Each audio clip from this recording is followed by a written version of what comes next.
Sebelum ceritanya dimulai, silahkan tulis di kolom komentar dari daerah mana saja teman-teman yang menonton cerita ini. Jangan lupa like dan subscribe agar channel ini bisa semakin berkembang dan bisa mempersembahkan cerita yang lebih menarik lagi. Aroma kopi segar yang baru diseduh menyambut Amanda saat ia melangkah keluar dari kamar. Pagi itu terasa berbeda. Udara dipenuhi partikel-partikel kebahagiaan yang seolah bisa ia sentuh. Di meja makan, Radit, suaminya, sudah duduk sambil tersenyum menatap layar laptopnya. Kemeja birunya yang disetrika rapi dan rambutnya yang ditata sempurna, membuat pemandangan itu terasa seperti adegan dari sebuah film romantis. Inilah hidup yang Amanda bangun dengan susah payah, sebuah kesempurnaan yang ia jaga dengan seluruh hatinya. Selama 8 tahun pernikahan, Radit adalah pusat dunianya, jangkar yang menahan kapalnya agar tidak oleng diterpa badai pekerjaan dan tekanan hidup. Amanda adalah seorang pengusaha wanita yang sukses. Ia membangun bisnisnya dari nol, jatuh bangun hingga perusahaannya kini menjadi salah satunya yang paling disegani di bidangnya. Rumah mewah ini, mobil sport yang terparkir di garasi, dan semua kemewahan yang mereka nikmati adalah buah dari keringat dan air matanya. Radit, di sisi lain, bekerja sebagai manajer di salah satu divisinya, posisi yang Amanda berikan agar suaminya memiliki kesibukan dan harga diri. "Selamat pagi, sayang," sapa Amanda, mengecup singkat pipi Radit sebelum duduk di hadapannya. "Sudah siap untuk petualangan kita?" Radit menutup laptopnya dan meraih tangan Amanda, menggenggamnya erat. Senyumnya begitu tulus, begitu hangat, hingga mampu meluluhkan sisa-sisa lelah di tubuh Amanda. "Tentu saja. Aku sudah tidak sabar menginjakkan kaki di Seoul. Terima kasih sudah merencanakan semua ini, Men. Kamu memang yang terbaik." Amanda tersenyum puas. Perjalanan ke Korea Selatan ini adalah impiannya. Ia sudah merencanakannya selama berbulan-bulan sebagai hadiah ulang tahun pernikahan mereka. Ia tidak main-main. Tiket kelas bisnis sudah di tangan. Kamar suite di Hotel Lotte Executive Tower dengan pemandangan langsung ke Namsan Tower juga sudah terkonfirmasi. Jadwal perjalanan pun telah ia susun dengan cermat. Makan malam romantis di N Grill, berjalan-jalan santai di Bukchon Hanok Village, menikmati suasana malam di tepi Sungai Han, dan tentu saja, berbelanja sepuasnya di Myeongdong. Semua itu ia bayangkan akan menjadi kenangan terindah yang akan mereka ukir bersama. Ia ingin menebus waktu-waktu yang hilang karena kesibukannya. Ia ingin menunjukkan pada Radit betapa besar cintanya, betapa pria itu adalah prioritas utamanya di atas semua pencapaian duniawi. "Semua untukmu, Radit. Aku hanya ingin kita punya waktu berkualitas. Berdua saja," balas Amanda lembut. Mereka menghabiskan pagi itu dengan memeriksa kembali barang bawaan mereka. 2 koper besar sudah berdiri tegak di sudut ruangan, siap untuk dibawa. Amanda membuka kopernya, memastikan semua pakaian musim gugur yang baru ia beli sudah tersusun rapi. Ia bahkan sudah menyiapkan beberapa pasang baju couple, sesuatu yang sedikit norak namun terasa romantis baginya. Sementara itu, Radit tampak lebih santai, sesekali memeriksa ponselnya sambil tertawa kecil. "Ada yang lucu?" tanya Amanda, melirik dari tumpukan shawl wallnya. "Oh, ini, grup kantor. Mereka mengirim meme lucu soal bos yang mau liburan," jawab Radit cepat, langsung membalikkan layar ponselnya. Gerakan itu sedikit terlalu cepat, sedikit terlalu defensif, namun Amanda tidak terlalu memikirkannya. Ia terlalu sibuk membayangkan betapa menyenangkannya liburan mereka nanti. Kepercayaannya pada Radit begitu utuh, begitu kokoh, sehingga benih-benih kecurigaan tak pernah punya tempat untuk tumbuh. Baginya, Radit adalah pria yang lugu, sedikit ceroboh, namun setia. Pria yang ia selamatkan dari kehidupan pas-pasan dan ia berikan dunia. Saat sedang merapikan tas tangannya, ponsel Radit yang tergeletak di atas tempat tidur bergetar. Sebuah notifikasi pesan muncul di layar kunci. Amanda sempat meliriknya sekilas. Nama pengirimnya adalah kontraktor renovasi. Isinya hanya singkat. "Sudah siap. Jangan lupa." Amanda mengernyitkan dahi. "Renovasi?" Seingatnya, tidak ada bagian rumah yang sedang direnovasi. "Sayang," panggil Amanda dengan nada santai. "Ada pesan dari kontraktor." "Renovasi apa?" "Ya, perasaan rumah kita baik-baik saja." Radit yang sedang di kamar mandi bergegas keluar, wajahnya sedikit tegang sebelum ia berhasil memasang senyum tenangnya. Ia meraih ponsel itu dan memasukkannya ke dalam saku. "Oh, itu. Proyek kecil, sayang. Aku berencana merenovasi gazebo di taman belakang sebagai kejutan untukmu. Tapi sepertinya gagal ya kejutannya," katanya sambil tertawa ringan. "Cuma perbaikan atap yang sedikit bocor. Aku sudah bilang padanya untuk dilanjutkan saja saat kita pergi." Penjelasan itu terdengar masuk akal. Radit memang sering memberinya kejutan-kejutan kecil. Amanda tersenyum, merasa sedikit bersalah karena telah merusak rencana suaminya. Astaga, maafkan aku. Seharusnya aku tidak membacanya. Tapi terima kasih ya, kamu perhatian sekali. Apapun untukmu, balas Radit, memeluk Amanda dari belakang dan mencium puncak kepalanya. Pelukan itu terasa hangat, namun entah kenapa ada getaran aneh yang tersembunyi di baliknya. Amanda kembali menepis perasaan janggal itu. Mungkin ia hanya terlalu bersemangat sekaligus gugup untuk perjalanan ini. Beberapa jam kemudian, mereka sudah berada di dalam mobil menuju bandara. Supir pribadi mengemudikan mobil dengan tenang, sementara Amanda bersandar di bahu Radit, matanya terpejam, menikmati momen kedamaian itu. Radit mengusap lengannya dengan lembut, namun matanya lebih sering tertuju pada layar ponsel di tangannya yang lain, mengetik dengan cepat menggunakan satu ibu jari. Di dalam kamar mandi rumah mereka yang kini sudah kosong, Radit sebenarnya tidak sedang merenovasi gazebo. Pesan dari kontraktor renovasi, itu adalah sebuah kode. Pengirimnya adalah Siska, seorang staf junior di kantor yang sudah menjalin hubungan gelap dengannya selama 6 bulan terakhir. Begitu Amanda menyebutkan pesan itu, jantung Radit serasa berhenti berdetak. Dengan cepat ia merangkai kebohongan tentang gazebo, sebuah kebohongan yang untungnya ditelan mentah-mentah oleh Amanda. Di kamar mandi, ia segera membuka pesan dari Siska dan membalasnya. Siska, sudah siap. Jangan lupa. Radit, tentu saja. Semua aman. Amanda tidak curiga sama sekali. Kamu sudah di jalan? Siska, aku udah di bandara, sayang. Nggak sabar ketemu kamu di Seoul. By the way, nama kontakku udah kamu ganti, kan? Radit, sudah, tenang saja. Ingat rencana kita. Jangan bertingkah aneh di pesawat. Anggap kita tidak saling kenal. Mengerti? Siska, iya, bos. Aku mengerti. Sampai jumpa di surga kita. Radit menghapus jejak percakapan itu, menarik napas dalam-dalam untuk menenangkan detak jantungnya. Ia memandang pantulan dirinya di cermin. Wajah seorang suami yang penyayang, pria yang beruntung. Tapi di balik mata itu, ada kebusukan yang ia sembunyikan rapat-rapat. Ia mencintai kemewahan yang diberikan Amanda, namun ia merindukan sanjungan dan puja-puji yang tidak lagi ia dapatkan dari istrinya yang super sibuk. Siska memberinya itu. Siska membuatnya merasa seperti seorang raja, seorang pria perkasa, bukan sekadar suami yang hidup di bawah bayang-bayang kesuksesan istrinya. Membawa Siska ke Korea adalah sebuah permainan berbahaya. Sebuah pertaruhan besar. Tapi adrenalin dan bayangan kesenangan ganda yang akan ia dapatkan mengalahkan rasa takutnya.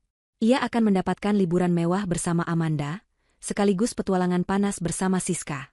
Ia merasa seperti seorang jenius, seorang pemain utama yang mampu mengendalikan dua dunia sekaligus. Ia tidak tahu bahwa permainan yang ia mulai ini akan menjadi awal dari kehancurannya sendiri. Suasana kelas bisnis bandara begitu tenang dan eksklusif, kontras dengan hiruk-pikuk di luar. Amanda menyeruput segelas jus jeruk sambil memandangi landasan pacu yang sibuk. Lampu-lampu pesawat yang berkelip di senja hari tampak seperti bintang buatan manusia. Di sebelahnya, Radit tampak menikmati segelas anggur merah, sesekali tertawa menanggapi celotehan Amanda tentang rencananya di Seoul. Bagi Amanda, momen ini adalah awal yang sempurna. Jauh dari rapat tanpa akhir dan tumpukan dokumen, ia akhirnya bisa bernapas lega. Ia memandang Radit dengan tatapan memuja. Pria ini, suaminya, adalah alasannya bekerja begitu keras. Untuk membangun masa depan yang aman dan nyaman bagi mereka berdua. Kamu terlihat bahagia, bisik Radit, menyadari tatapan Amanda. Sangat bahagia, jawab Amanda. Aku merasa seperti baru pertama kali pacaran denganmu. Semua terasa baru dan menyenangkan. Radit tersenyum, namun senyumnya tidak sepenuhnya mencapai matanya. Pikirannya bercabang. Di satu sisi, ia menikmati kenyamanan luar biasa ini, layanan premium yang tidak akan pernah bisa ia bayangkan jika bukan karena Amanda. Di sisi lain, pikirannya terus tertuju pada Siska. Apakah Siska sudah check-in? Apakah dia duduk di ruang tunggu ekonomi yang penuh sesak? Radit merasakan sedikit rasa bersalah, namun perasaan itu segera ia tepis. Ini adalah harga yang harus dibayar Siska jika ingin ikut menikmati dunianya. Ia mengeluarkan ponsel dengan alasan ingin memeriksa email pekerjaan, padahal jarinya dengan lincah membuka aplikasi pesan. Radit, bagaimana di sana? Siska, ramai sekali. Panas. Aku lihat kamu dari jauh tadi di counter check-in. Enak ya dilayani seperti raja. Radit, sabar. Nanti di Seoul, aku akan membuatmu jadi ratu. Pastikan kamu tidak terlihat mencolok. Siska, tenang saja. Aku akan menjadi penumpang biasa yang tidak terlihat. Panggilan untuk penumpang kelas bisnis tujuan Seoul pun terdengar. Amanda menggandeng tangan Radit dengan antusias. Mereka berjalan melewati antrean panjang penumpang kelas ekonomi, mendapatkan prioritas untuk naik ke pesawat lebih dulu. Saat melewati barisan itu, mata Radit secara naluriah mencari sosok Siska. Ia menemukannya. Siska berdiri di tengah kerumunan, mengenakan kacamata hitam besar dan topi yang menutupi sebagian wajahnya. Mata mereka bertemu sesaat. Siska memberinya sebuah senyum tipis yang penuh arti, sebuah senyum kemenangan yang membuat darah Radit berdesir. Amanda, yang berjalan di depannya, sama sekali tidak menyadari pertukaran tatapan itu. Di dalam kabin kelas bisnis, kemewahan langsung menyergap mereka.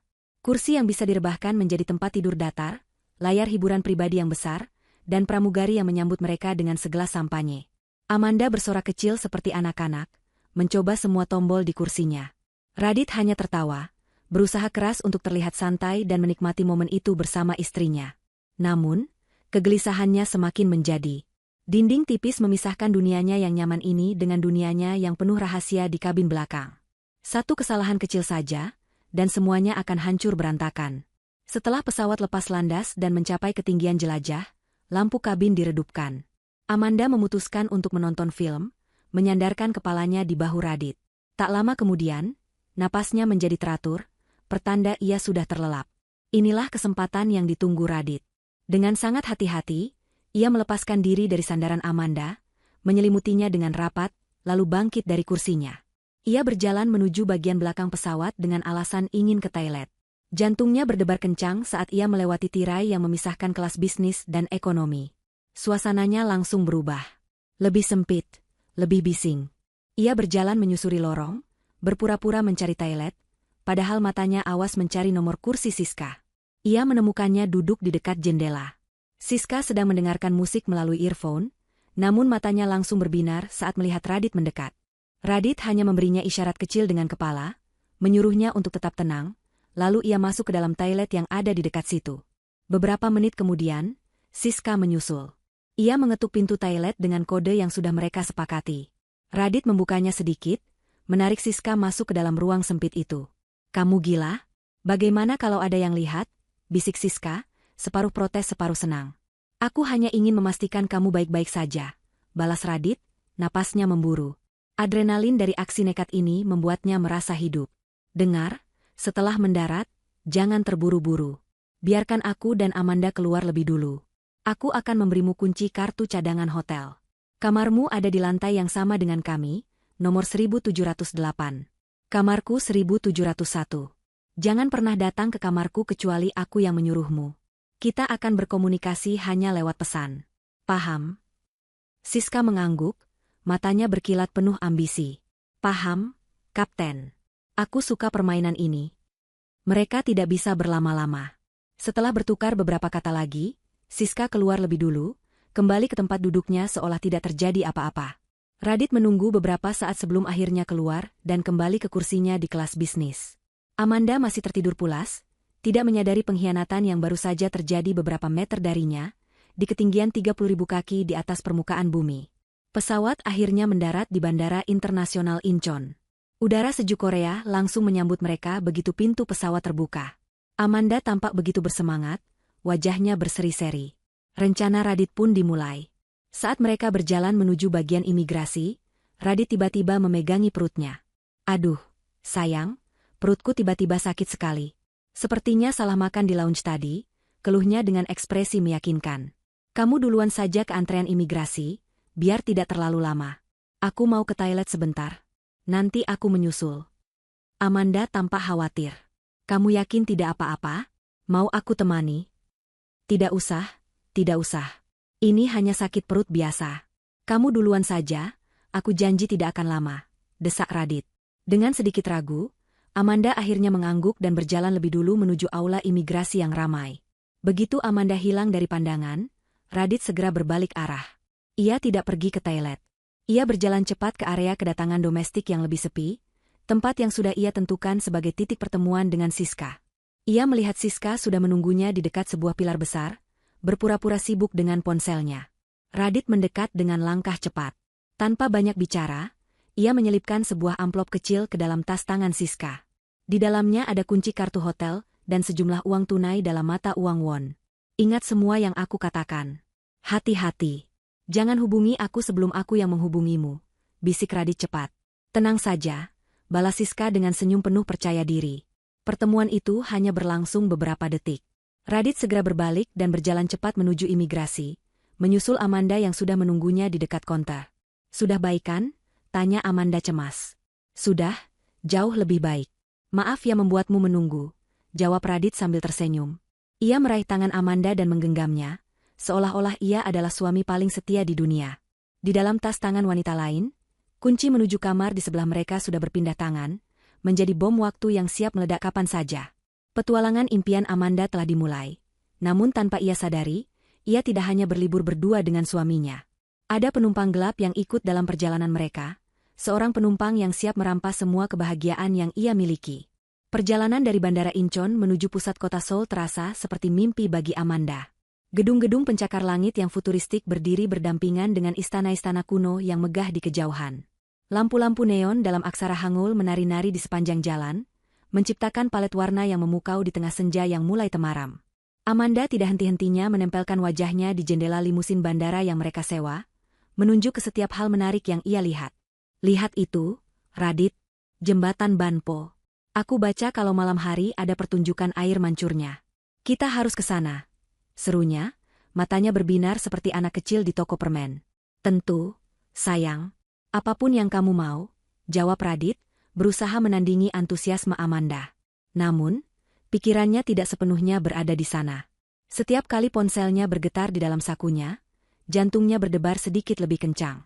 Ia sudah mengirim pesan singkat pada Siska, memberitahunya untuk naik taksi biasa dan menemuinya nanti. Ia harus memastikan jejak mereka tidak saling bersinggungan. Ia merasa seperti seorang sutradara yang harus mengatur dua adegan berbeda di panggung yang sama, memastikan kedua aktris utamanya tidak pernah bertemu muka. Ketika mereka tiba di Lotte Executive Tower, kemewahan hotel itu seketika membuat Amanda lupa akan hal lain. Lobi yang megah dengan langit-langit tinggi, lantai marmer yang berkilauan, dan aroma bunga lili yang lembut menyambut mereka. Seorang staf hotel dengan sigap mengambil alih koper mereka dan mengantar mereka langsung ke lantai 17, menuju kamar suite yang telah Amanda pesan. Begitu pintu kamar terbuka, Amanda menahan napasnya. Ruangan itu jauh lebih indah dari yang terlihat di foto. Jendela kaca setinggi dinding menyajikan pemandangan kota Seoul yang spektakuler, dengan Namsan Tower berdiri anggun di tengahnya. Tempat tidur ukuran Super King tampak begitu mengundang dengan spray putih bersih dan tumpukan bantal empuk. Ada area duduk terpisah dengan sofa bludru yang nyaman dan meja kerja elegan. Di atas meja kopi, sebuah sebotol sampanye dingin dan sepiring buah-buahan segar telah disiapkan sebagai sambutan. Ini sempurna, Radit. Benar-benar sempurna, bisik Amanda, berjalan perlahan ke arah jendela. Ia meletakkan telapak tangannya di kaca yang dingin, seolah ingin menyentuh kota di hadapannya. Radit meletakkan tasnya dan memeluk Amanda dari belakang, meletakkan dagunya di bahu sang istri. Kamu pantas mendapatkan semua ini, men. Kamu sudah bekerja sangat keras. Kalimat itu tulus, setidaknya di bagian itu. Ia memang mengagumi kerja keras Amanda, meskipun ia membenci perasaan inferior yang seringkali menyertainya. Mereka mulai membongkar koper mereka. Amanda dengan riang mengeluarkan pakaian-pakaiannya, menggantung gaun-gaun cantiknya di lemari, sambil terus berceloteh tentang rencana makan malam mereka. Ia ingin segera mencoba salah satu gaun barunya. Radit, sementara itu, hanya mengeluarkan beberapa barang penting. Pikirannya sudah menyusun skenario untuk melarikan diri sejenak. Ia harus menemui Siska. Ia harus memastikan gadis itu baik-baik saja dan tidak membuat ulah. Setelah Amanda selesai dengan kopernya dan masuk ke kamar mandi untuk menyegarkan diri, Radit melihat kesempatannya. Ia mengambil ponselnya, namun kemudian sebuah ide licik terlintas di benaknya. Meninggalkan ponsel di kamar justru akan terlihat lebih meyakinkan. Itu adalah simbol kepercayaan. Sebuah pernyataan tanpa kata, aku tidak menyembunyikan apa-apa darimu. Dengan sengaja, ia meletakkan ponselnya di atas meja nakas di sisi tempat tidur Amanda, layarnya menghadap ke atas. Ketika Amanda keluar dari kamar mandi dengan wajah yang lebih segar, Radit sudah siap dengan mantel tipisnya. Ia mendekati Amanda, mencium keningnya dengan lembut. Sayang, aku turun sebentar, ya, katanya dengan nada suara yang dibuat sesantai mungkin. Aku tiba-tiba ingin sekali minum kopi. Aku baca ulasan, katanya coffee shop di lobi hotel ini punya kopi ternak Sesol. Aku juga mau cari udara segar sebentar. Kepalaku sedikit pusing karena perjalanan. Amanda menatapnya dengan tatapan khawatir. Kamu baik-baik saja? Mau aku buatkan teh dari pantry saja? Tidak usah, sayang. Aku benar-benar ingin kopi dan jalan sebentar. Aku janji tidak akan lama. Paling hanya 15 menit. Kamu istirahat saja dulu, ya? Nanti kalau aku kembali, kita bersiap-siap untuk makan malam. Bujuk Radit. Senyumnya begitu meyakinkan, tatapannya begitu tulus. Tidak ada alasan bagi Amanda untuk curiga. Baiklah kalau begitu. Jangan lama-lama, ya? Kata Amanda, kembali sibuk memilih anting-anting yang akan ia kenakan. Pasti, sayang, jawab Radit. Ia memberikan satu kecupan lagi sebelum akhirnya berjalan keluar dari kamar suite mewah mereka. Begitu pintu kamar tertutup di belakangnya, senyum di wajah Radit seketika lenyap. Ekspresinya berubah menjadi tegang dan waspada. Ia tidak berjalan menuju lift yang akan membawanya ke lobi. Sebaliknya, ia berbelok di koridor, berjalan dengan langkah cepat namun senyap di atas karpet tebal yang meredam suara. Jantungnya berdebar kencang, campuran antara rasa takut ketahuan dan kegembiraan dari sebuah petualangan terlarang. Ia berhenti di depan pintu kamar 1708, hanya beberapa pintu dari kamarnya sendiri. Ia menarik napas sejenak untuk menenangkan diri, lalu mengetuk pintu dengan pelan, 2 kali ketukan singkat, sebuah kode yang sudah mereka sepakati. Pintu terbuka nyaris seketika. Sosok Siska muncul dengan senyum kemenangan di wajahnya. Ia hanya mengenakan kemeja kebesaran milik Radit yang pernah ia tinggalkan di apartemen rahasia mereka, memperlihatkan kaki jenjangnya. Tanpa sepatah kata pun, ia menarik Radit masuk ke dalam dan langsung menutup pintu. Kamar itu adalah kamar standar hotel. Jauh lebih kecil dan sederhana dibandingkan suite milik Amanda. Hanya ada satu tempat tidur ukuran queen, sebuah meja kecil, dan jendela dengan pemandangan yang tidak istimewa. Aku kira kamu tidak akan datang, kata Siska manja, melingkarkan lengannya di leher Radit.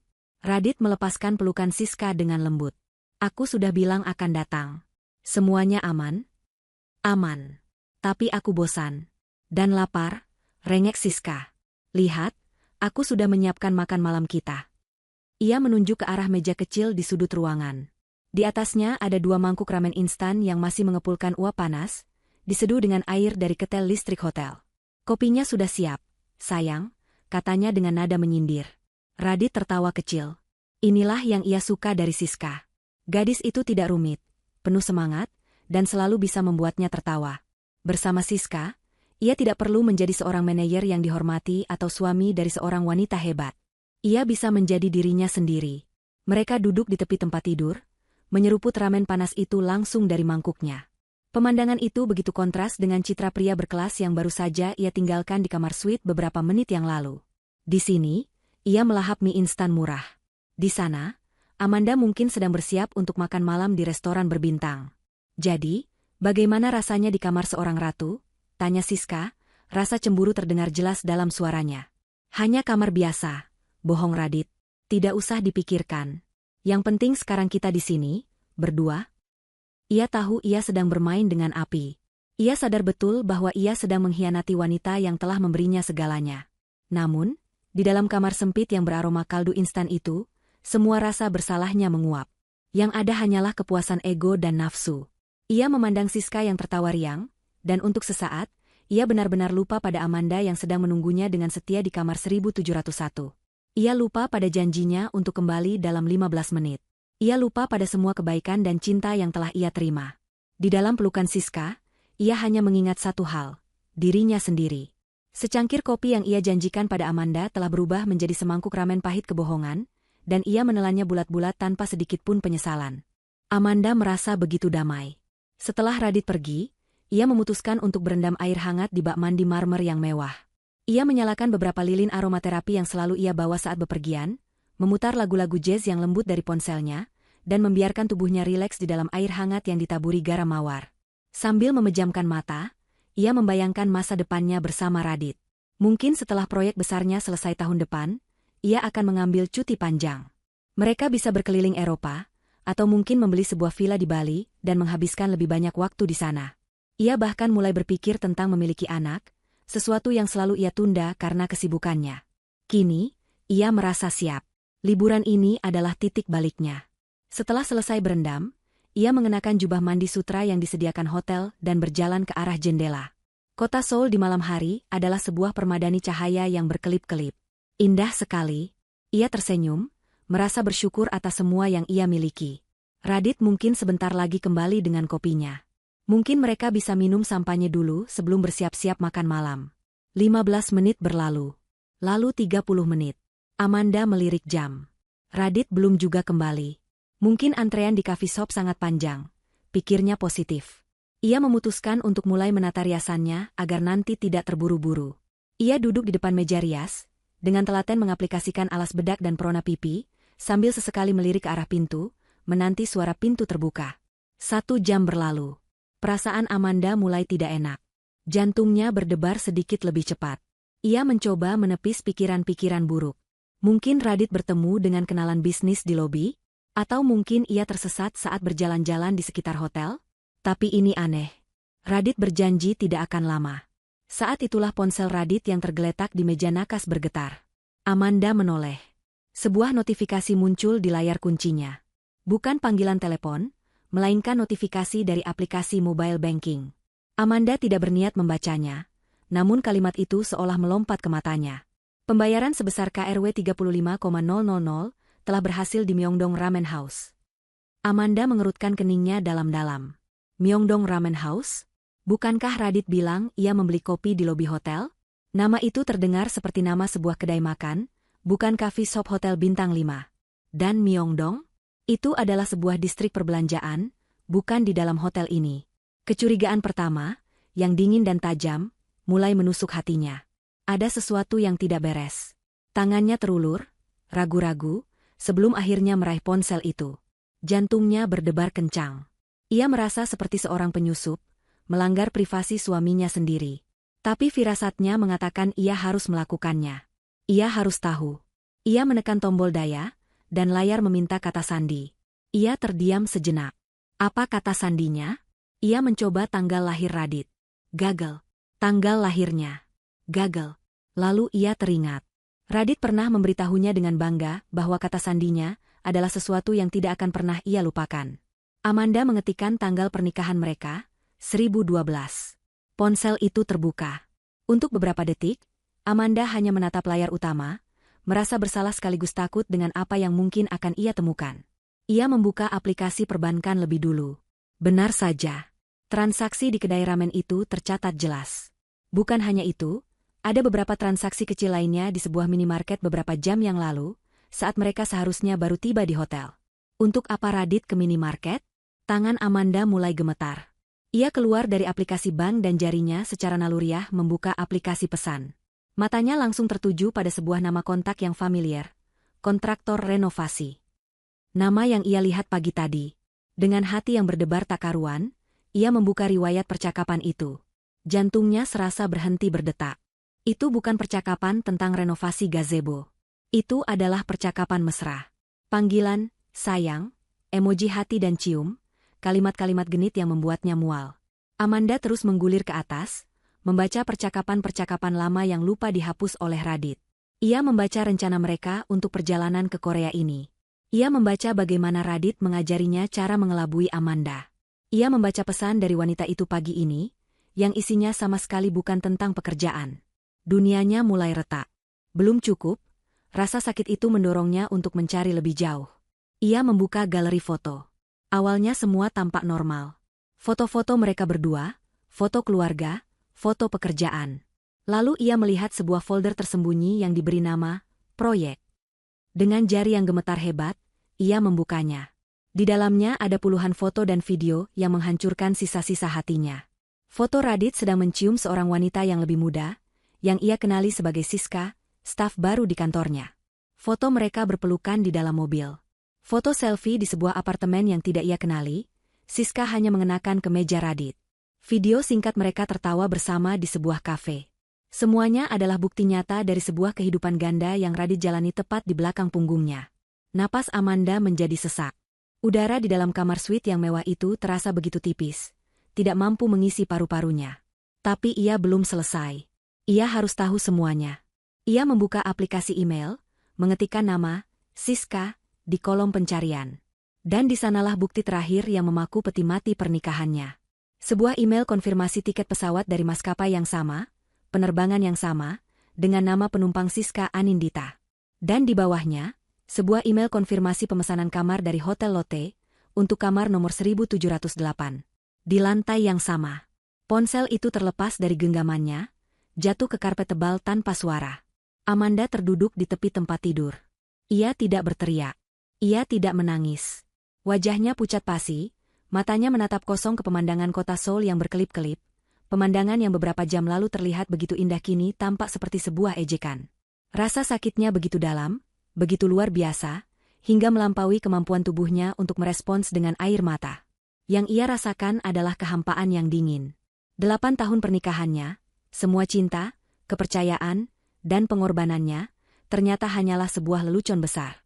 Pria yang ia puja, pria yang ia berikan dunia, ternyata adalah seorang pengkhianat murahan. Ia duduk di sana dalam keheningan total untuk waktu yang terasa seperti selamanya. Ia bisa merasakan hatinya pecah berkeping-keping. Tapi kemudian, sesuatu yang lain terjadi. Di tengah puing-puing hatinya yang hancur, sesuatu yang lain mulai bangkit. Sesuatu yang dingin, tajam, dan sangat kuat. Kemarahan. Bukan amarah yang meledak-ledak, melainkan amarah yang membeku. Amarah seorang pemimpin yang dikhianati, amarah seorang ratu yang kerajaannya disusupi musuh. Air mata yang sejak tadi ia tahan, akhirnya mengering bahkan sebelum sempat terbentuk. Wajahnya yang kosong kini mengeras, tatapannya yang nanar berubah menjadi fokus dan tajam. Ia bangkit berdiri, langkahnya mantap. Ia tidak lagi melihat ke arah pintu, menunggu suaminya. Ia berjalan ke arah meja kerja tempat laptopnya berada. Ia membukanya, dan cahaya dari layar menerangi wajahnya yang kini tanpa ekspresi. Jari-jarinya, yang beberapa saat lalu gemetar hebat, kini bergerak dengan tenang dan pasti di atas papan ketik. Ia tidak mengetik surat untuk pengacaranya. Ia tidak memesan tiket pulang ke Jakarta. Ia membuka peramban web dan mengetikkan sebuah kalimat di kolom pencarian, tiket penerbangan kelas utama dari Seoul. Matanya memindai daftar tujuan yang muncul. Paris, terlalu romantis. London, terlalu kelabu. Lalu matanya berhenti pada satu nama. Istanbul, Turki. Sebuah kota di persimpangan dua benua, sebuah kota dengan sejarah yang penuh intrik dan kekuasaan. Sempurna. Sebuah senyum tipis yang mengerikan tersungging di bibirnya. Liburan romantis ini memang belum berakhir. Hanya saja, tujuannya telah berubah. Dan peraturannya, akan ia tulis ulang sendiri. Keheningan di dalam kamar suite itu, pecah oleh suara klik yang tajam dan berirama. Itu adalah suara jari jemari Amanda yang menari di atas papan ketik laptopnya. Setiap ketukan adalah langkah dalam sebuah strategi perang yang baru saja ia rancang dalam benaknya. Wajahnya, yang beberapa saat lalu pucat karena syok, kini memerah oleh kobaran api amarah yang dingin. Hatinya mungkin telah hancur berkeping-keping, namun otaknya bekerja dengan kecepatan dan ketepatan yang luar biasa. Inilah Amanda yang sesungguhnya. Bukan istri manis yang buta oleh cinta, melainkan seorang CEO yang terbiasa mengambil keputusan sulit di bawah tekanan. Dan saat ini, ia sedang melakukan restrukturisasi terbesar dalam hidupnya, melikuidasi pernikahannya. Ia tidak membuang waktu untuk meratap. Kesedihan adalah kemewahan yang tidak bisa ia nikmati saat ini. Yang ia butuhkan adalah tindakan. Matanya memindai layar, mencari penerbangan paling cepat keluar dari Seoul, menuju destinasi terjauh yang bisa ia pikirkan. Istanbul. Kota itu terasa pas. Terletak di antara dua benua, penuh dengan sejarah pengkhianatan dan kekaisaran yang runtuh. Sebuah metafora yang sempurna untuk apa yang akan ia lakukan. Ia menemukan penerbangan Turkish Airlines kelas utama, yang akan berangkat dalam waktu kurang dari 4 jam. Sempurna. Waktunya cukup untuk bersiap, namun terlalu mepet bagi Radit untuk bisa berpikir jernih atau menghubungi siapapun. Dengan tangan yang mantap, ia mengisi data penumpang, Amanda Wiratmaja dan Raditya Mahendra. Ia sengaja menggunakan kartu kredit utamanya, kartu platinum tanpa batas limit yang ia tahu notifikasinya juga akan masuk ke ponsel Radit. Biarlah. Kebingungan adalah bagian dari siksaan yang ia siapkan untuk suaminya. Harga tiket yang fantastis itu adalah pembayaran pertama untuk rasa sakit yang ia derita. Konfirmasi pemesanan pun masuk ke emailnya. Takdir mereka untuk beberapa hari ke depan telah ia segel. Setelah tiket diamankan, tahap kedua dari rencananya dimulai. Ia bangkit dan berjalan ke arah koper besar milik Radit yang masih setengah terisi. Ia menatapnya dengan tatapan dingin. Semua pakaian bermerek, sepatu kulit mahal, dan parfum mewah yang ada di dalamnya, semua ia yang membelikannya. Radit datang ke dalam hidupnya tanpa membawa apa-apa, dan ia akan memastikan pria itu juga akan pergi tanpa membawa apa-apa. Dengan gerakan mekanis, ia mengeluarkan sebuah tas ransel kecil dari lemarinya. Ia memasukkan hanya barang-barang yang paling esensial ke dalamnya. 2 set pakaian dalam, 2 kaos oblong, sebuah sikat gigi, dan pasta gigi ukuran travel. Ia bahkan tidak memasukkan sabun atau sampo, biarlah Radit menggunakan fasilitas hotel. Pakaian yang dikenakan Radit saat ini dan isi dari ransel kecil itu, itulah satu-satunya miliknya yang akan ikut ke Turki. Sisa kemewahannya akan ia tinggalkan di sini, di kamar 1701, sama seperti ia akan meninggalkan Siska di kamar 1708. Selanjutnya, ia mengambil ponsel Radit yang masih tergeletak di karpet. Ia membukanya, kembali ke percakapan dengan Siska alias kontraktor renovasi. Jari-jarinya mengetik sebuah pesan singkat yang telah ia susun di kepala. Pesan itu harus terdengar seperti gaya bicara Radit. Sedikit memerintah, meyakinkan, namun tidak memberikan ruang untuk bertanya.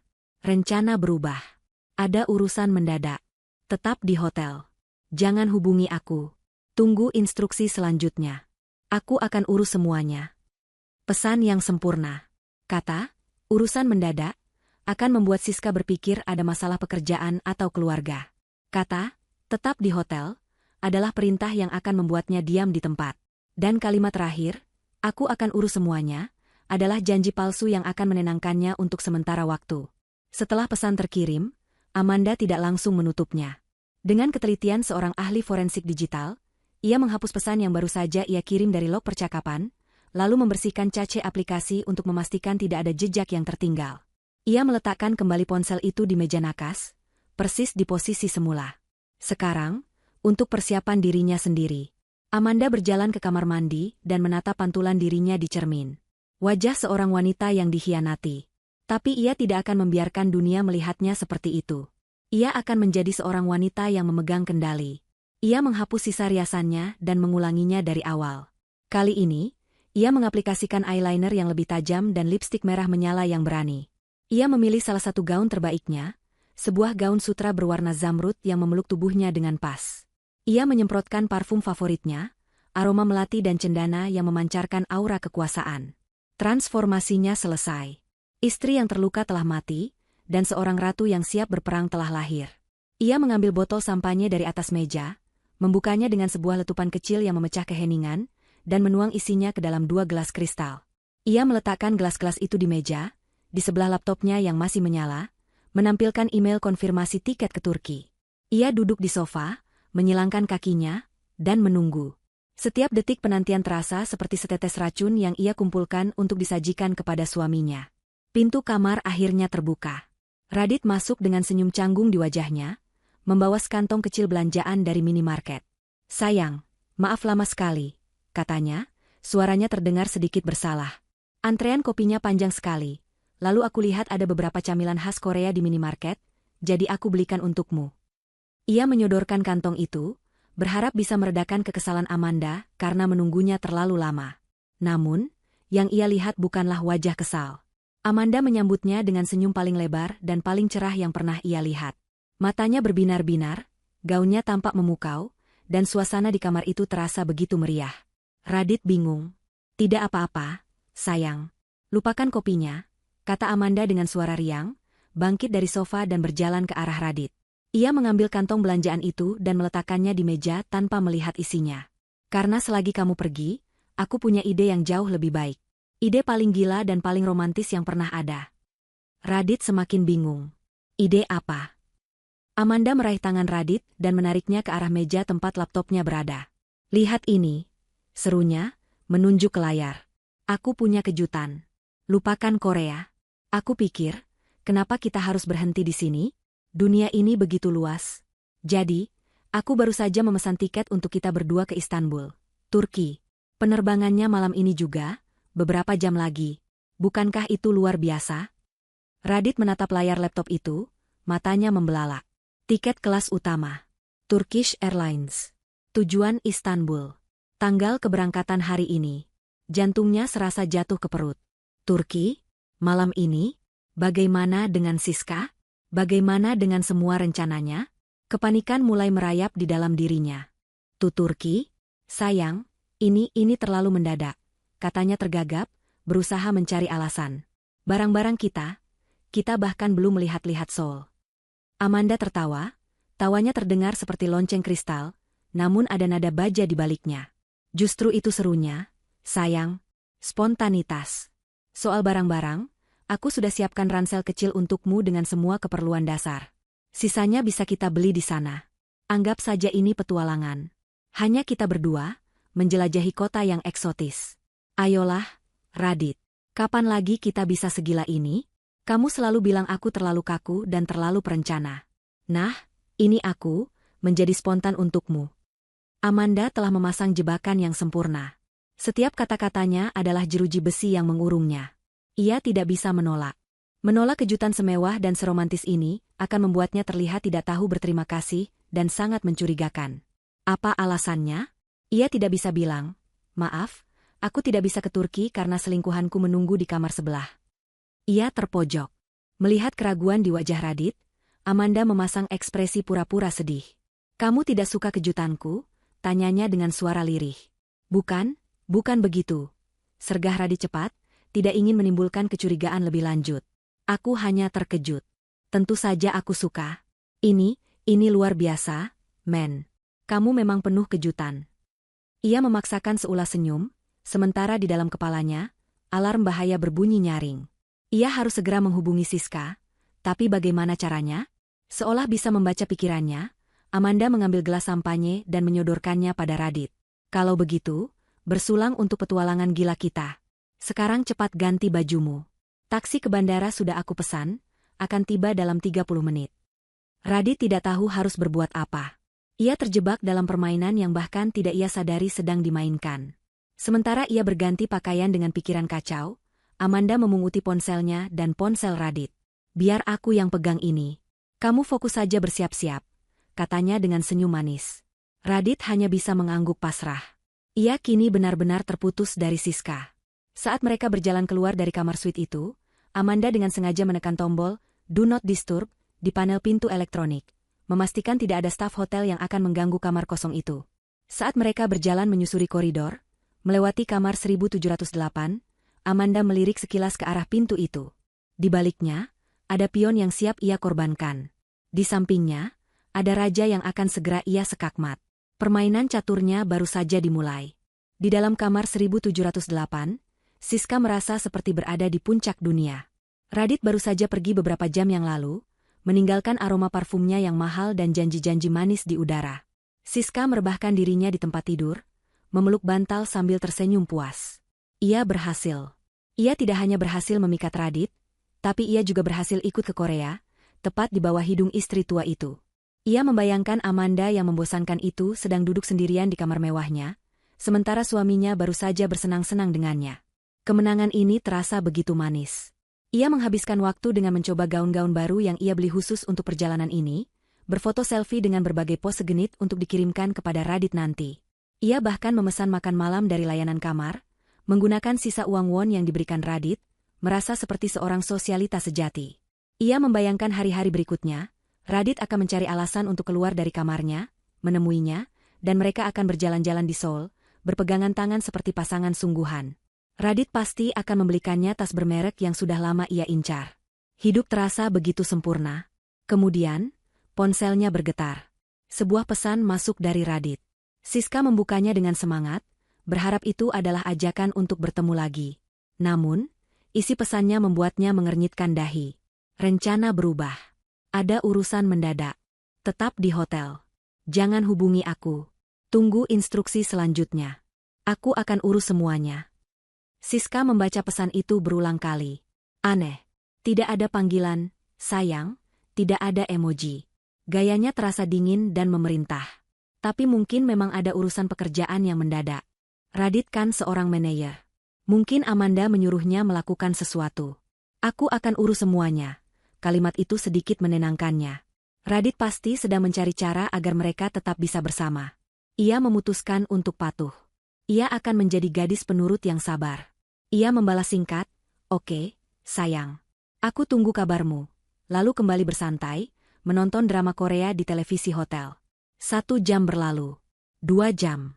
Matahari sudah sepenuhnya terbenam, dan lampu-lampu kota mulai menyala. Tidak ada kabar dari Radit. Siska mulai merasa sedikit bosan dan kesal. Ia mengirim pesan lagi. Urusannya lama banget. Ya, aku kangen. Pesan itu hanya terkirim dengan 1 centang, yang berarti ponsel Radit tidak aktif atau di luar jangkauan. Sekarang, perasaan Siska mulai tidak enak. Ia mencoba menelepon nomor Radit. Panggilan itu langsung dialihkan ke pesan suara. Kepanikan kecil mulai merayap di hatinya. Kenapa Radit mematikan ponselnya? Apakah Amanda curiga? Apakah mereka bertengkar? Ribuan skenario buruk mulai berputar di kepalanya. 3 jam berlalu.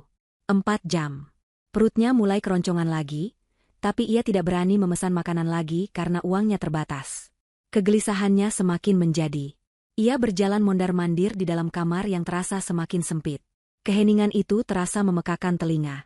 Ia merasa terisolasi, terputus dari satu-satunya orang yang ia kenal di negara asing ini. Didorong oleh kepanikan, ia membuat keputusan nekat.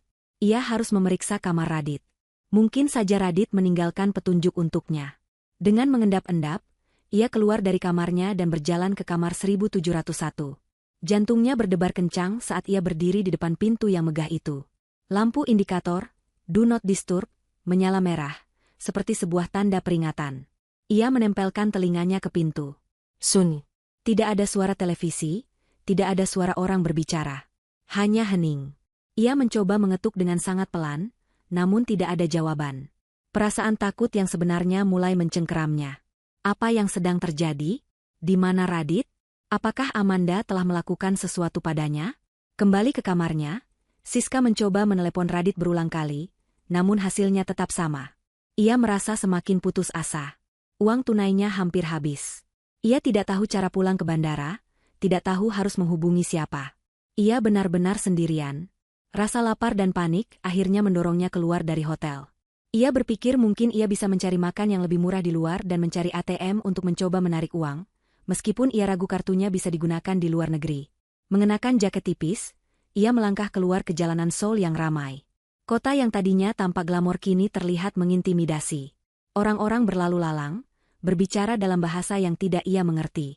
Tulisan-tulisan di papan nama toko tampak seperti simbol-simbol misterius. Ia berjalan tanpa tujuan, masuk ke ganggang yang lebih kecil untuk mencari kedai makan murah. Namun, ia justru tersesat. Gang yang ia masuki ternyata sepi dan remang-remang. Saat itulah ia menyadarinya.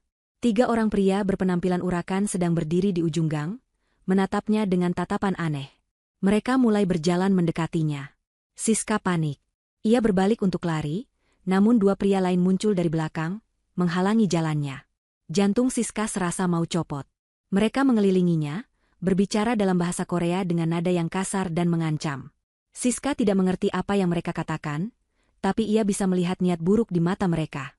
Salah satu dari mereka menunjuk ke tas tangan bermereknya.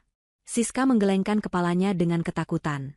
Pria yang lain tertawa, lalu dengan kasar merebut tas itu dari tangannya.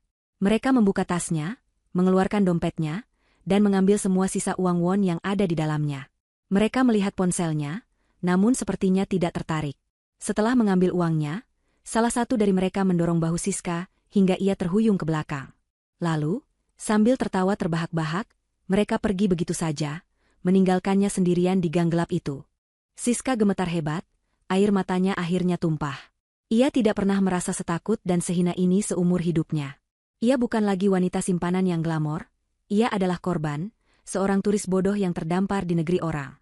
Dengan langkah terseok-seok dan isak tangis yang tertahan, ia berhasil menemukan jalan kembali ke hotel. Ia membanting pintu kamarnya, menguncinya, dan merosot ke lantai.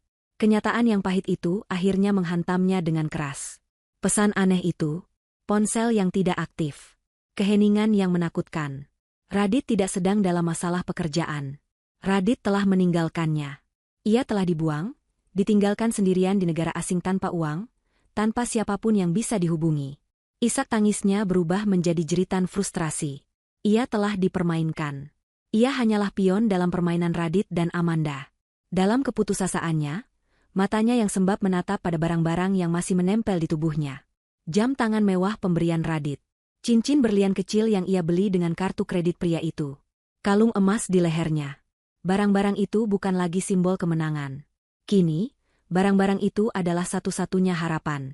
Satu-satunya tiket pesawat untuk keluar dari neraka yang ia ciptakan sendiri. Udara Istanbul menyambut mereka dengan aroma rempah-rempah dan laut yang khas, sebuah dunia yang sama sekali berbeda dari Seoul yang modern dan teratur. Begitu mereka keluar dari bandara, hiruk-pikuk kota seketika menyergap. Suara klakson yang bersahutan, panggilan salat yang menggema dari menara-menara masjid di kejauhan, dan keramaian orang yang berbicara dalam berbagai bahasa menciptakan sebuah simfoni yang energik. Amanda tampak menghirup semua itu dengan rakus, seolah udara Istanbul memberinya kehidupan baru. Wajahnya yang tadinya dingin dan kaku di Seoul kini tampak lebih hidup, dihiasi senyum misterius yang tidak pernah lepas dari bibirnya. Ia tampak seperti seorang permaisuri yang kembali ke istananya. Radit, sebaliknya, tampak seperti bayangan. Ia berjalan di belakang Amanda seperti robot, matanya kosong dan wajahnya pucat. Perjalanan panjang dari Seoul ke Istanbul tidak memberinya kesempatan untuk beristirahat. Pikirannya terlalu kalut. Setiap jam yang berlalu adalah 1 jam di mana Siska mungkin sedang panik, kelaparan, atau dalam bahaya. Rasa bersalah dan ketakutan menggerogotinya dari dalam. Ia merasa seperti berjalan di atas hamparan duri. Setiap langkah terasa menyakitkan. Namun ia harus terus tersenyum dan berpura-pura semuanya baik-baik saja. Amanda telah mengatur semuanya dengan sempurna. Sebuah mobil pribadi telah menunggu untuk membawa mereka ke hotel mewah di tepi Selat Bosporus. Selama perjalanan, Amanda bertingkah seperti pemandu wisata yang antusias. Lihat, Radit, itu jembatan Bosporus. Jembatan yang menghubungkan benua Asia dan Eropa. Luar biasa, kan? Katanya sambil menunjuk keluar jendela. Radit hanya bisa bergumam mengiyakan. Matanya tidak benar-benar melihat keindahan jembatan itu. Yang ia lihat hanyalah bayangan Siska yang menangis di kamar hotel yang dingin. Di hotel, Amanda kembali menunjukkan kekuasaannya.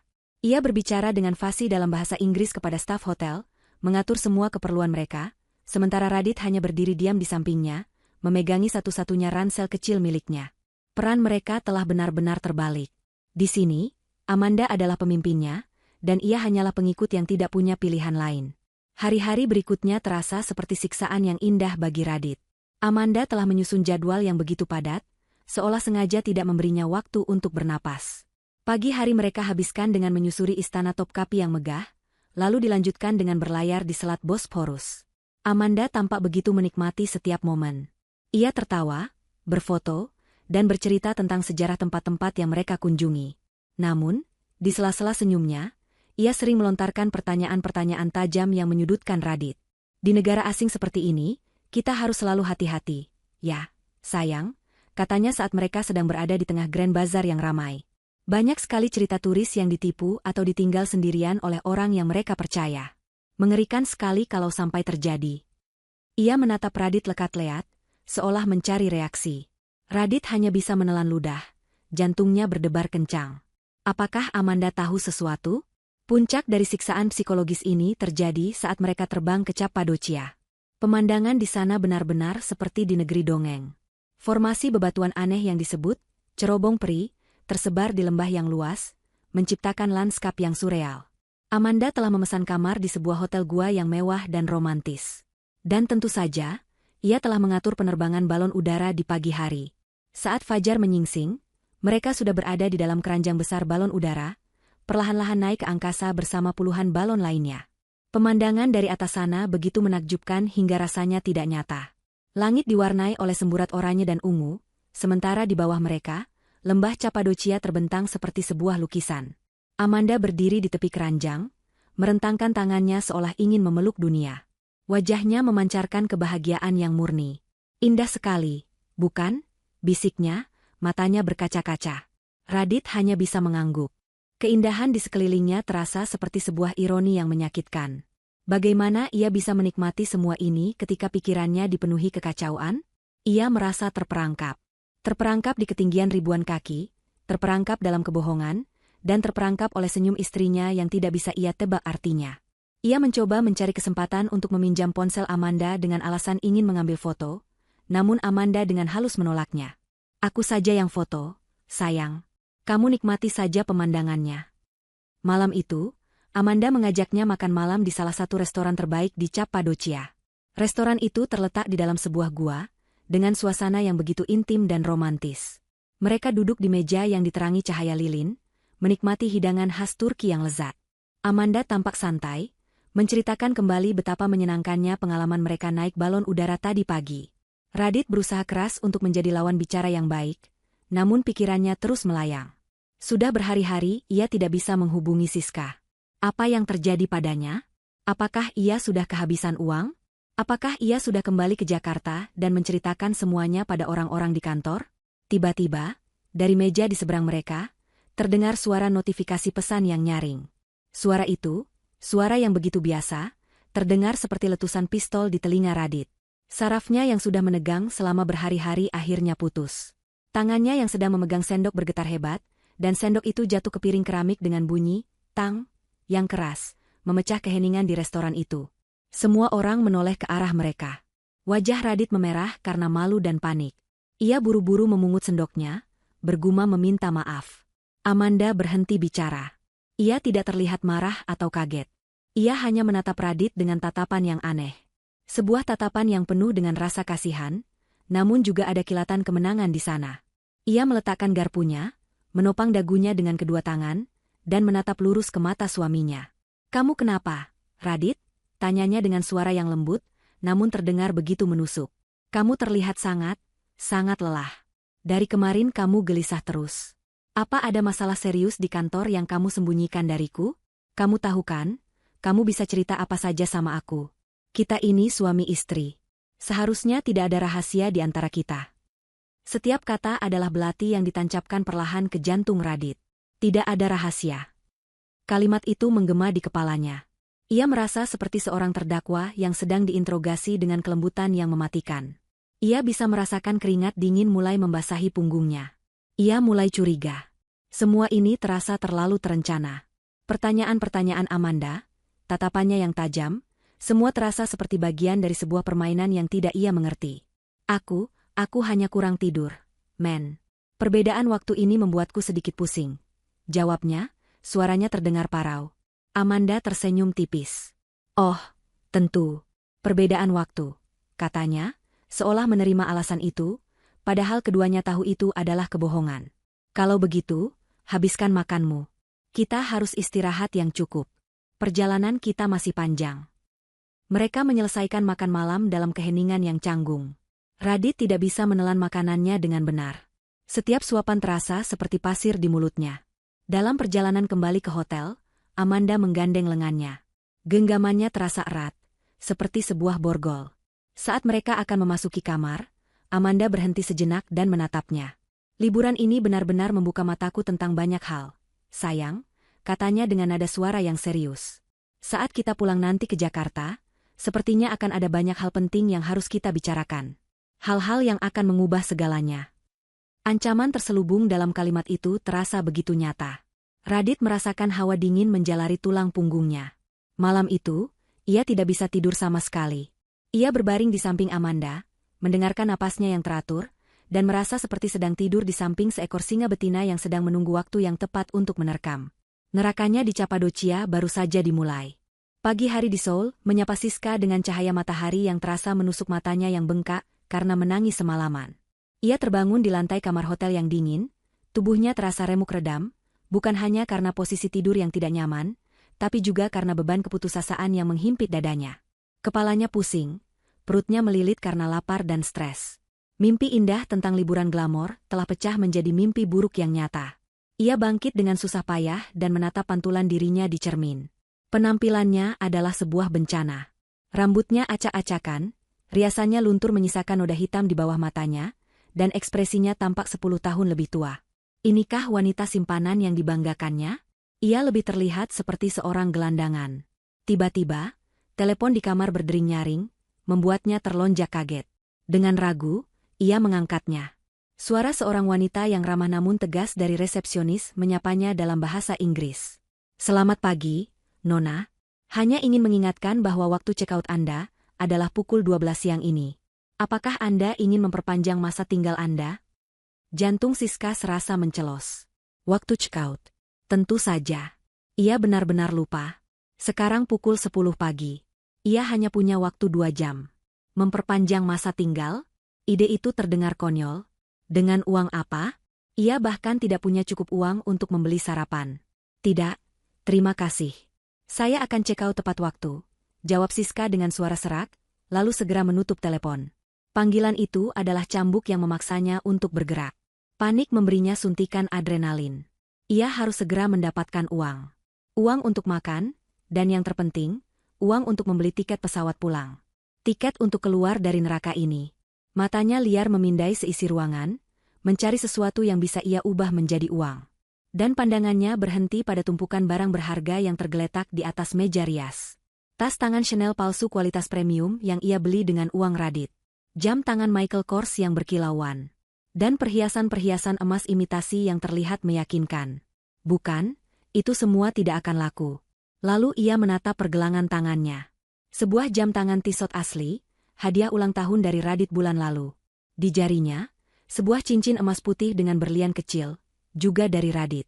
Dan di lehernya, sebuah kalung dengan liontin mungil. Ini semua adalah harta sesungguhnya.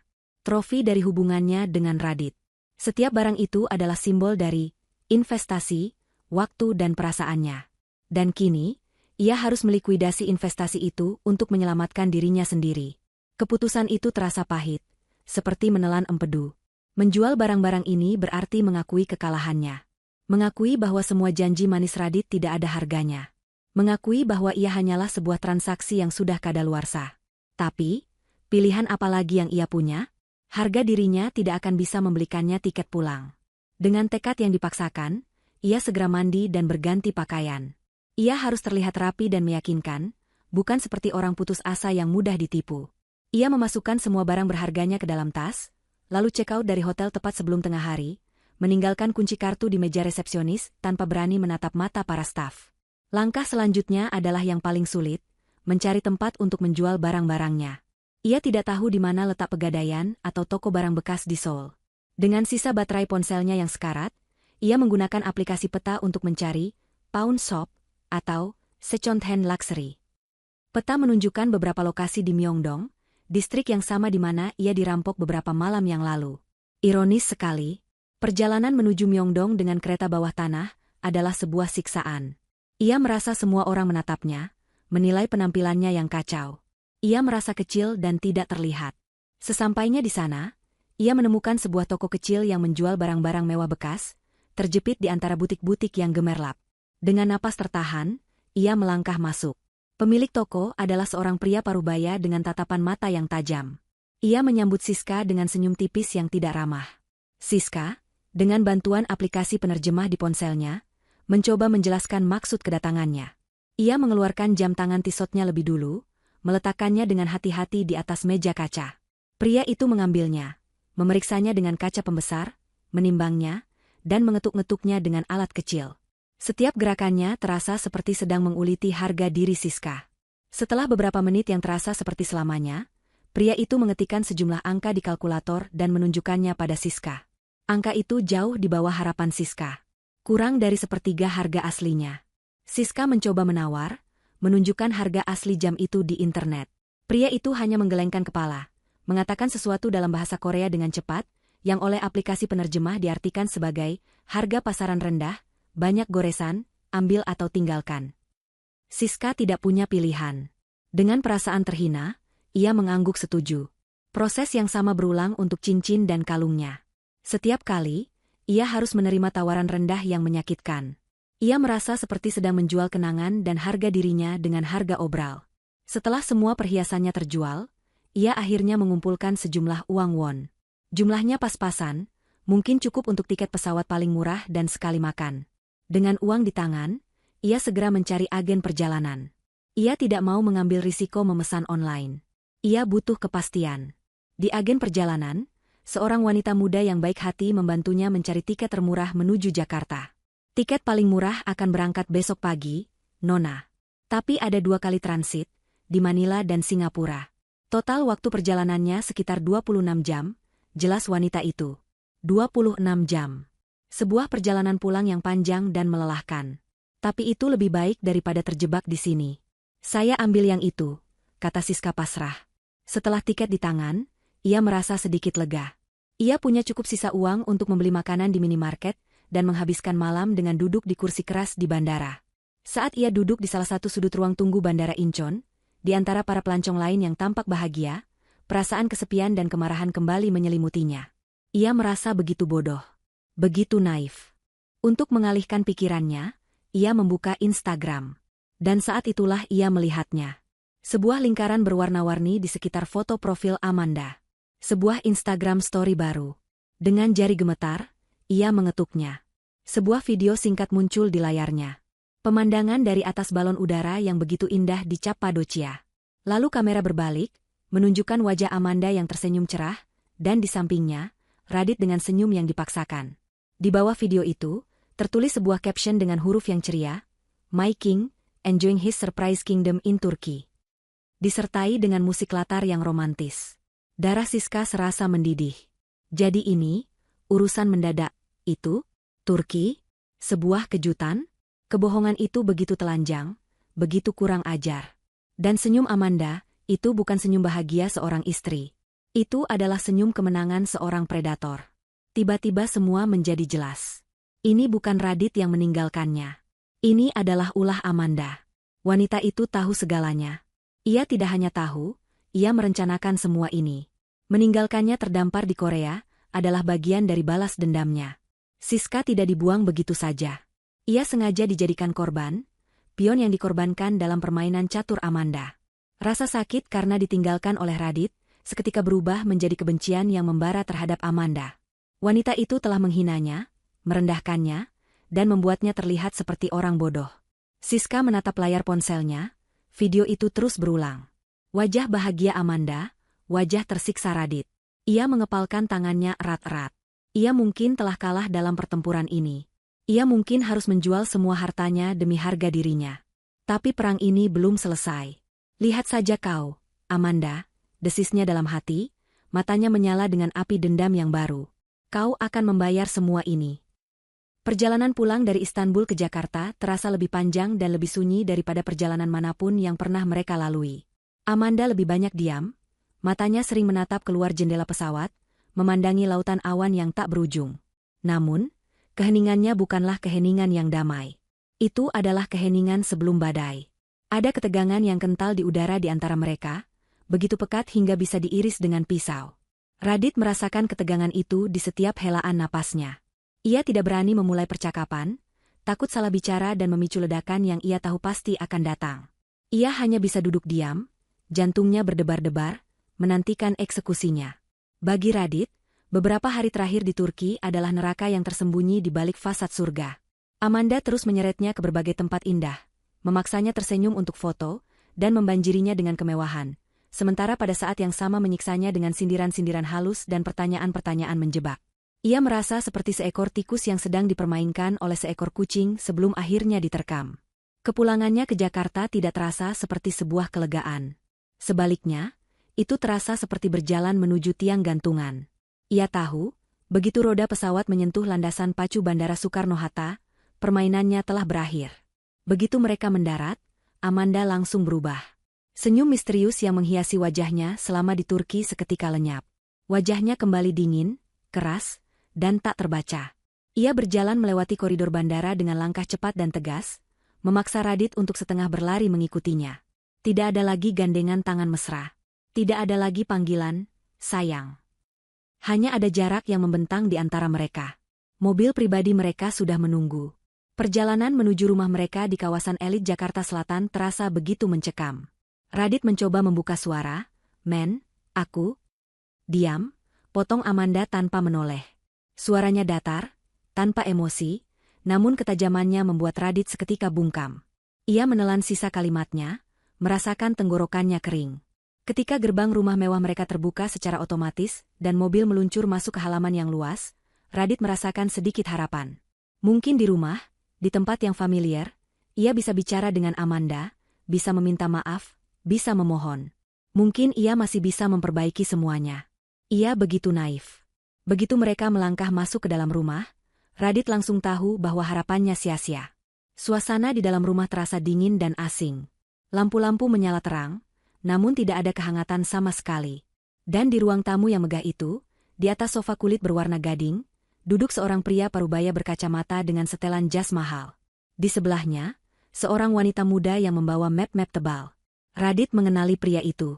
Dia adalah Frank, pengacara pribadi Amanda, salah satu pengacara perceraian terbaik di negeri ini. Jantung Radit serasa berhenti berdetak. Kakinya terasa lemas. "Frank, apa yang kau lakukan di sini?" tanyanya dengan suara bergetar. Amanda melepas mantelnya dan melemparkannya ke kursi terdekat. Ia berjalan ke arah bar mini di sudut ruangan, menuang segelas air putih untuk dirinya sendiri, dan meneguknya hingga habis. Kemudian, ia berbalik menghadap Radit, matanya menatap lurus, menusuk hingga ke tulang. "Dia di sini untukku," kata Amanda. "Dan untukmu." Ia kemudian berjalan ke meja kopi besar di tengah ruangan. Di atas meja itu, selain map-map dari si pengacara, ada sebuah laptop yang menyala dan beberapa lembar foto yang dicetak. "Duduk, Radit," perintahnya. Itu bukan permintaan, melainkan perintah seorang atasan kepada bawahannya. Dengan langkah gontai, Radit menjatuhkan dirinya ke sofa di seberang pengacara itu. Ia merasa seperti seluruh kekuatan telah terkuras dari tubuhnya. Amanda tidak ikut duduk. Ia tetap berdiri, menjulang di hadapan Radit seperti seorang hakim yang siap membacakan vonis. "Aku rasa kita tidak perlu basa-basi lagi," mulainya. "Aku tahu segalanya." Ia mengambil selembar foto dari atas meja dan melemparkannya ke pangkuan Radit.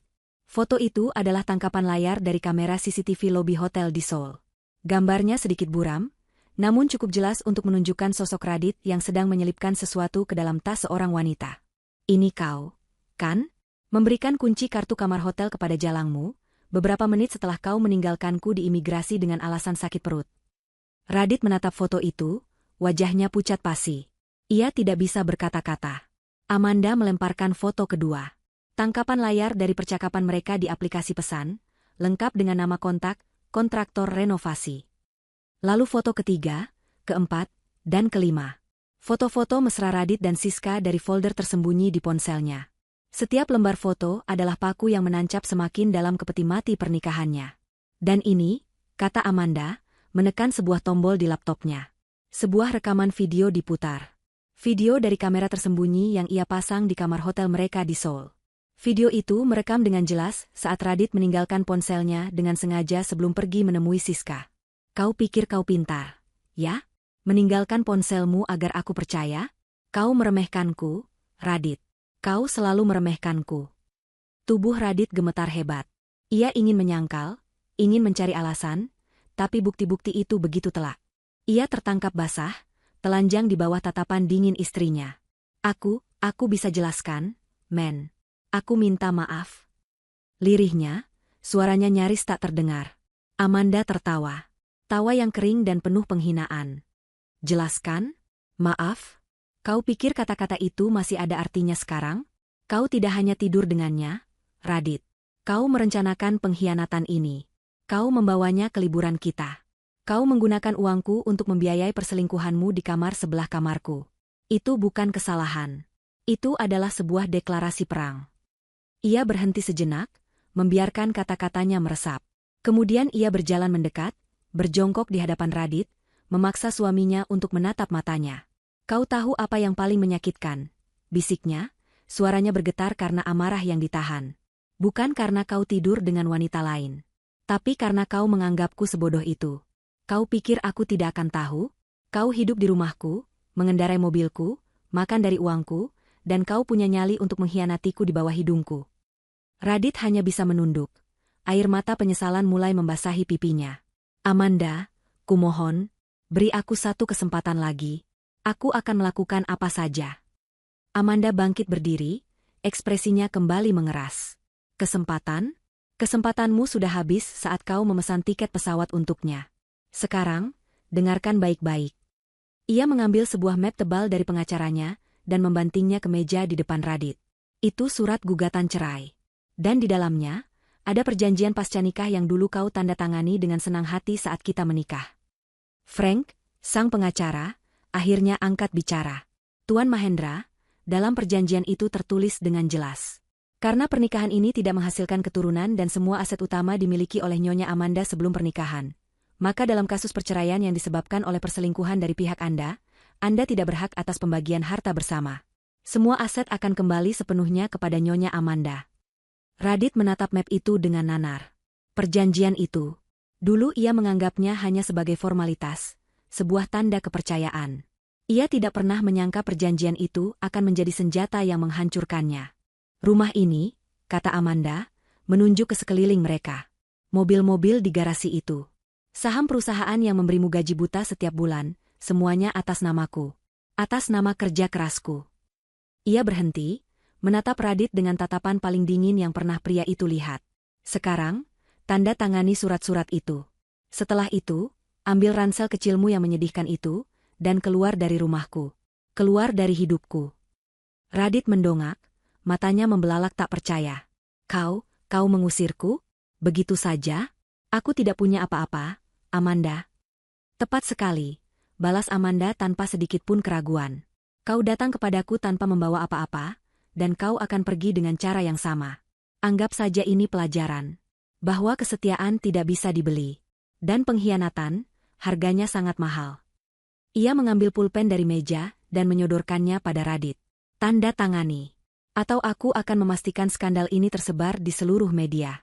Aku akan menghancurkan nama baikmu, hingga kau bahkan tidak bisa mendapatkan pekerjaan sebagai petugas kebersihan sekalipun. Ancaman itu adalah pukulan terakhir. Radit tahu Amanda tidak main-main. Dengan tangan yang gemetar hebat, ia mengambil pulpen itu. Ia menatap surat-surat yang akan mengakhiri dunianya. Di hadapan pengacara yang menatapnya tanpa emosi dan wanita yang pernah ia cintai namun kini telah menjadi algojonya, Radit menandatangani nasibnya sendiri. Ia menyerahkan kembali semua kemewahan, semua kenyamanan, semua masa depannya, hanya dengan beberapa goresan tinta. Setelah selesai, ia bangkit berdiri. Ia tidak lagi memohon. Tidak ada gunanya. Ia menatap Amanda untuk terakhir kalinya, mencari sisa-sisa cinta di mata wanita itu, namun yang ia temukan hanyalah gurun yang tandus. Tanpa sepatah kata pun, ia berbalik, mengambil ranselnya, dan berjalan menuju pintu. Saat ia melangkah keluar dari pintu mahoni yang megah itu, pintu itu tertutup di belakangnya dengan bunyi, klik, yang mantap. Bunyi itu adalah penanda akhir dari babak kehidupannya yang penuh kemewahan, dan awal dari babak baru yang penuh penderitaan. Selamat datang di kenyataan. 6 bulan terasa seperti sekejap bagi Amanda, namun terasa seperti seabad bagi Radit dan Siska. Waktu, yang ternyata begitu relatif, telah memperlakukan mereka sesuai dengan perbuatan masing-masing. Bagi Amanda, 6 bulan itu adalah periode kelahiran kembali. Setelah mengusir Radit, ia tidak membuang waktu untuk meratapi masa lalu. Ia mencurahkan seluruh energinya ke dalam pekerjaan dan dirinya sendiri. Ia memotong pendek rambutnya, mengganti gaya busananya menjadi lebih berani dan tegas, dan mulai mengambil kelas tinju untuk menyalurkan sisa-sisa amarahnya. Ruang kerja di rumahnya yang dulu jarang ia sentuh kini menjadi markas besarnya. Ia bekerja lebih keras dari sebelumnya, bukan karena ia harus, tapi karena ia mau. Ia ingin membuktikan pada dirinya sendiri, bahwa ia tidak membutuhkan seorang pria untuk menjadi lengkap. Ia adalah sebuah kekaisaran utuh dengan dirinya sendiri sebagai ratunya. Hasilnya spektakuler. Perusahaannya berhasil memenangkan tender proyek internasional terbesar dalam sejarah mereka, sebuah pencapaian yang membuat namanya semakin bersinar di dunia bisnis. Ia sering muncul di sampul majalah bisnis, diwawancarai di televisi, menjadi inspirasi bagi banyak wanita. Kehidupan sosialnya pun berkembang. Ia kembali terhubung dengan teman-teman lama, sering mengadakan pesta makan malam di rumahnya, dan bahkan mulai berkencan santai dengan beberapa pria, salah satunya seorang arsitek tampan dari Wina yang setara dengannya secara intelektual dan finansial. Suatu sore yang cerah, Amanda sedang duduk di sebuah kafe outdoor yang trendy di pusat kota, merayakan penutupan proyek besarnya bersama tim intinya. Ia tertawa lepas, tawa yang tulus dan tanpa beban, saat salah satu manajernya menceritakan lelucon. Sinar matahari sore menerpa wajahnya, membuatnya tampak begitu bercahaya. Ia tidak pernah terlihat sebahagia dan sekuat ini.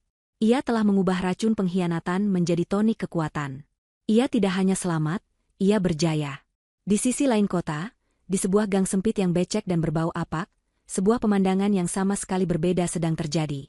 Di dalam sebuah kamar kontrakan petak berukuran 3x4 meter, Radit dan Siska sedang menjalani neraka mereka sehari-hari.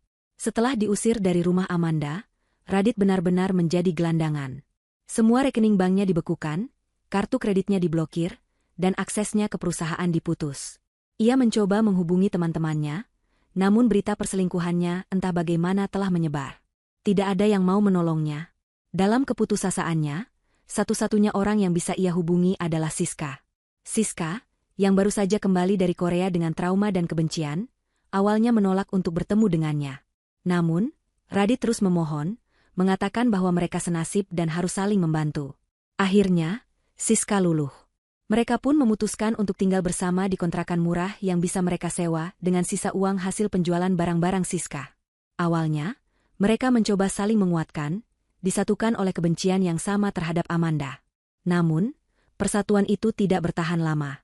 Kemiskinan adalah cobaan terberat bagi cinta yang didasari oleh nafsu dan materi. Tanpa kemewahan, tanpa uang, wajah asli mereka pun terungkap.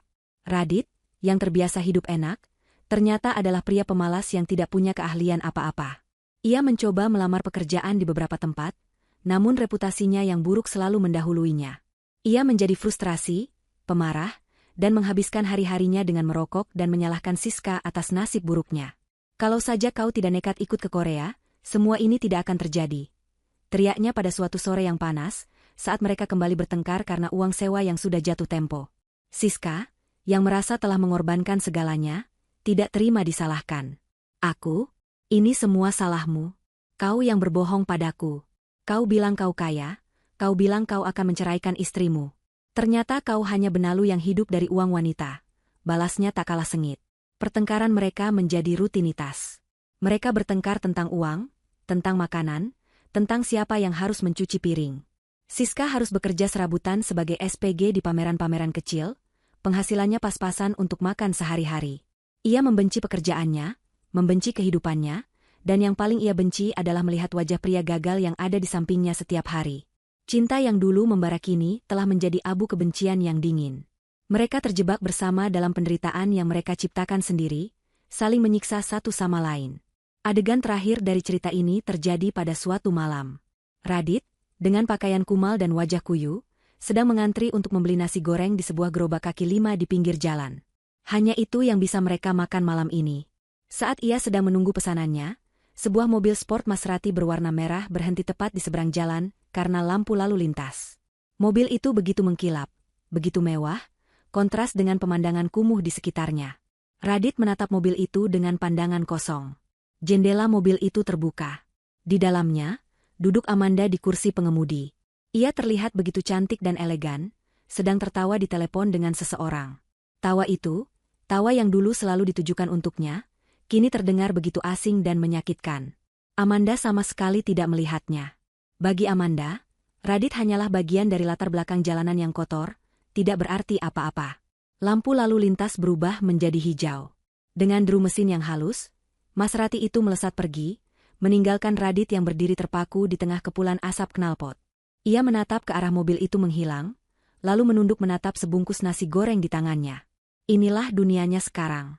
Nasi goreng seharga Rp15.000. Sementara wanita yang ia hianati sedang melesat menuju puncak dunia dengan mobil seharga miliaran. Karma telah dibayar lunas. Bukan dengan kekerasan atau hukuman penjara, melainkan dengan keadilan puitis yang paling menyakitkan. Radit tidak kehilangan nyawanya, ia kehilangan kehidupannya. Ia dibiarkan hidup untuk menyaksikan kebahagiaan wanita yang telah ia hancurkan, sementara ia sendiri membusuk dalam penyesalan dan penderitaan bersama wanita yang menjadi rekan kejahatannya. Amanda tidak hanya memenangkan perang, ia telah menghapus keberadaan Radit dari petanya, meninggalkannya menjadi catatan kaki yang terlupakan dalam buku kehidupannya yang gemilang. Dan bagi para penonton cerita ini, tidak ada akhir yang lebih memuaskan dari itu. Keadilan telah ditegakkan. Sang ratu telah merebut kembali tahtanya.